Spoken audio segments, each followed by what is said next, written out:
Tamil Nadu transfer అయ్యింది అనగానే ఒకటే ఒకటి అనుకుంటేదాన్ని, బీచ్ పక్కనే ఉంది కదా, ఫ్రెష్ గా చేపలు కొనుక్కుని వండుకుని తినొచ్చు కదా మంచిగా. అందుకనేమో ముందుగా ఏది కూడా ఎక్స్పెక్టేషన్స్ అసలు పెట్టుకోకూడదు. చేపలు కొనాలంటే నెల జీతం అయితే మొత్తం కూడా దీనికే సరిపోద్ది, అంత చేపల రేటు చెప్తున్నారనమాట.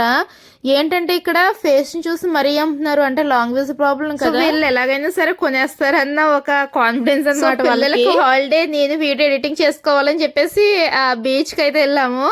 ఇక్కడ అప్పుడే ఒక తాత అయితే చేపలు పట్టి తెస్తున్నాడు అనమాట. 9 వెళ్ళాడంటే పడవ వేసుకుని. పాపం ఆయన వచ్చేసరికి 11 అవుతుంది. ఈ వీడియో రికార్డింగ్ చేసేది కరెక్ట్ గా 11 అవుతుంది. టైం ఎక్కువ ఉంటాయి కదా, తీసుకుందామని అయితే వెళ్ళాము. చూసేసరికి ఇవే ఉన్నాయి. సో ఎంత ఇస్తారు వీటికని అడిగితే ఆయన 100 రూపీస్ అయితే ఇచ్చి తీసుకోమన్నారు. బయట తీసుకోవాలంటే 200 కంపల్సరీ చెప్తారనమాట. ఈయన ఏంటంటే తక్కువ ఉన్నాయని చెప్పేసి 100 రూపీస్ కి ఇచ్చేసారు. డైలీ టైం కు ఉంటారా తాత మీరని అడిగితే 8 నుంచి 10 లోపు ఎప్పుడైనా రండి నేను ఇస్తాను అయితే చెప్పారనమాట.